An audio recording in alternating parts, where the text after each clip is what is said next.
Minu isa Karl Lamp osales Eesti Vabadussõjas, oli Vabadussõja ohvitser, hilisemad aastad Võrtsjärve Kaitseliidu malevkonna päälik. Ema oli Konguta Naiskodu kaitse esinaine. Ema põdes kopsutuberkuloosi ja ta süda oli väga haige, sellal ei olnud ravimeid ja 1940. aastal 28. mail ta kustus. Nii me jäime siis ilma emata. Mul oli 6 venda. 5 venda olid minust vanemad, kõige vanem oli 20 ja kõige noorem oli 6-aastane siis, kui ema lahkus. Mina olin 12-aastane. Aastal 41 enne küüditamist, et talvel liikusid selline informatsioon, et Eestimaal on mustad nimekirjad ja teatud rahvagrupp on mustas nimekirjas. Kes seda me ei teadnud, muidugi minu isa kartis küll ka, et tema võib üks nendest olla, aga mis see must nimekiri tähendas, mis sellele kaasnes sellega, seda keegi ei teadnud. Aga meie perekond ei sattunud küll mitte pealekaebajate tõttu arreteerimise alla, vaid andmed, mis olid sõjaväe arhiivis, Eesti sõjaväe arhiivis, need isa andmed võeti. Ühel vennal pidi olema sünnipäev 18. Eelmisel õhtul kogunesime siis kõik isa kodusse kokku ja need vennad, kes ei olnud kodus, oli juba koolivaheaeg ja vanem vend, kes elas Tartus, töötas ja nad kõik tulid kokku. Ja me ei osanud midagi mõelda, valmistasime järgmise päeva sünnipäeva vastu ja vara hommikul me magasime veel, mina väikse vennaga oma toas ja ärkan une peal, kuulen hirmsat jalgadega trampimist ja kõva kära venekeelset juttu ja mu isa oli läinud talli hobuseid söötma ja tuli just hobuseid söötmas, kui ta õue peal siis nägi, et püssimehed olid ja varsti isa tuli ja avas meie ukse, näost oli ta lubivalge või ehmunud vähemalt. Seda ma märkasin, ütles lapsed, tõuske kohe üles, pange riidesse, meid viiaks Venemaal. Ma ütlesin, isa, mis, ma ei saanud aru, mis see tähendab ja siis jõudis kohale, tõusin, riietasin ja panin väikese venna riide ja teised vennad olid siis oma tubadest juba söögituppa kogunenud, kui meie sinna läksime. Isa käsutati siis tooli peal istuma, loeti ette süüdistusakt ja siis see teade, et meid viiaks Venemaale. Kuhu, seda ei öeldud. Siis öeldi ja nüüd kohe pakkige oma asjad, võtke kaasa paari päeva toit ja vajalikud esemed. Aga kuna oli suvi ja juunikuu, siis me kõik riietusime suviselt ja talveriideid kaasa võtta ei osanud mitte keegi. Ja see pakkimise aeg oli meil, ma ei tea, kas oli pool tundi, võib-olla et oli. Ja siis davai Põstra autole ja kui me olime juba auto peal, siis öeldi isale, et aga kirves ja saak kindlasti kaasa. Isa läks siis neid veel ära tooma. Mingil ajal meie kodupõllud kulgevad paralleelselt maanteega. Ja korraga siis mu vennad hakkasid laulma, kui ma kallist isamaja jumalaga jätsin seda laulu. Ja minu väike vend, kes minu kõrval istus ja hakkas nutma. Kas siis sellest liigutuspisaratest või hirmust, ma ei tea. Ja hakkasin teda trööstima, aga samas hakkasin ise samuti valusasti nutma.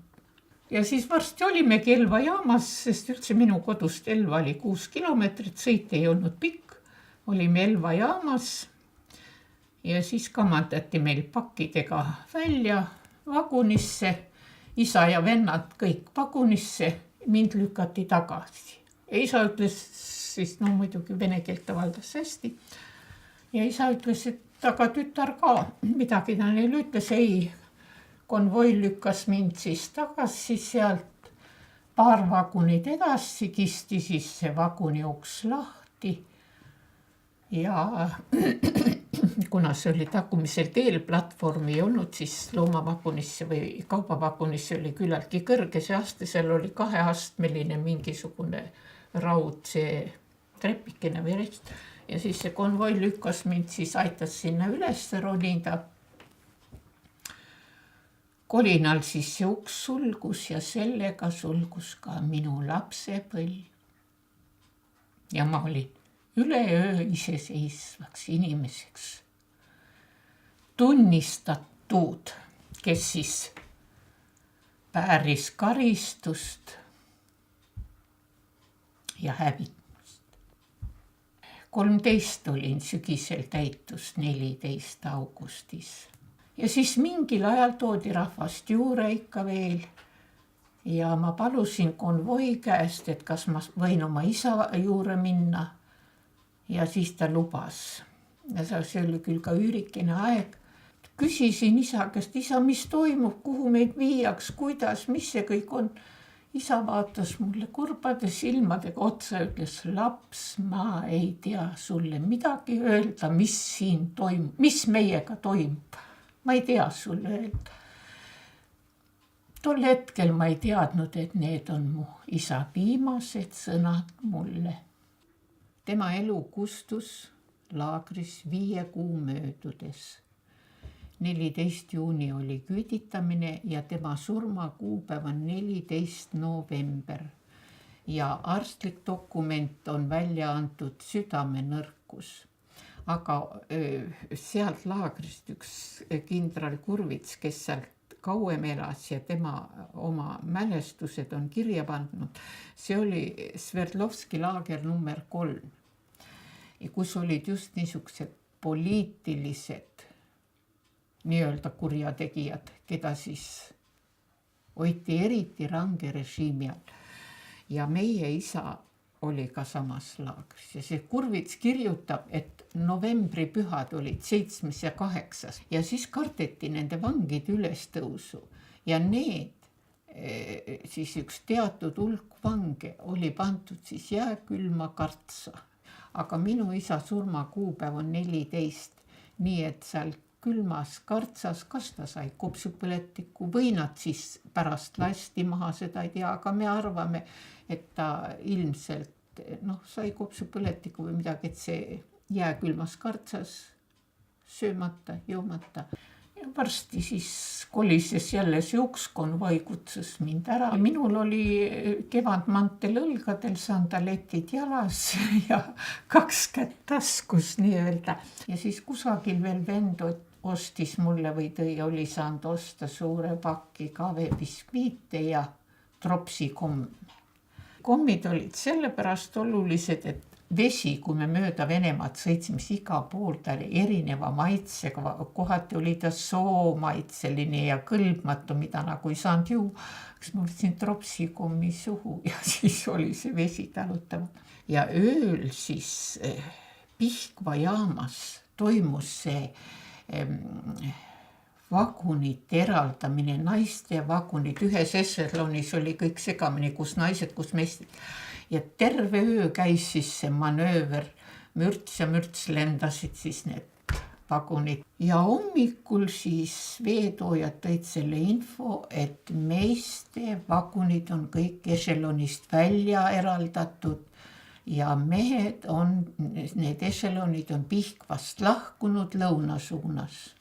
Ja see oli selline löök ja traagika, et öeldi meile, et ka kõikides peredes oli seda pakkimise ajal öeldud, ei, te sõidate eraldi vagunites, aga seal saate kokku. Ja nii oligi siis, kellel olid naiste riided meeste käes, meeste pakid naiste käes või olid nad segamini. Me jõudsime päris oma lõppkohta 22. juulil 14. juunil oli küüditamine ja siis, kui me seal Kalbaševi sadamas laeva pealt siis või selle parsa pealt pildusime vette, seda hallitanud leiba ja neid. Ja siis olid paadimehed ja nende kahadega, millega kala, kuidas neid püütakse. Sellega õngitsesid seda leiba ja seal samas sõid seda hallitanud leiba. Siis küll judinad ja inimesed ei jõudnud ära imestada, et need olid kohalikud elanikud, sest seal oli nii suur nälg. Väga kurb oli nende elu, sest et ka nemad olid seal kunagi peale revolutsiooni sinna küüditatud, kui Stalin ümber paigutas inimesi. Ja näiteks, kui oli kuldsõrmus, siis kuldsõrmuse eest sa said pangede ja kartulid. Selline suhe oli. Üks hommiku lähme tööle, ma tunnen, et mul on väga raske olla ja hakkame siis puid suure vaevaga langetasime ka, kuidagi hakkasime maas saagima, minul käed enam ei liigu. Ja tunnen, et ma olen täiesti kangestunud. Ja ma olin lapsena kuulnud ainult, et inimene älvataks. Ja mina arvasin, et mul on nüüd älvatus, aga mul ei olnud, mul oli raske kujuline närvipõletik. Seljas, kätes, igal pool. Aga Venemaal sa said töölt ära jääda siis, kui sul oli kuskil verine haav või oli sul kõrge palavik. Aga kui kahte kumbagi ei olnud, siis olid simulant. Läksin arstipunkti ja rääkisin ja mulle öeldakse, te olete simulant. No mis ma teen? Laps nutab või naine, siis ma olin juba 18. Muidugi pisarad ja midagi.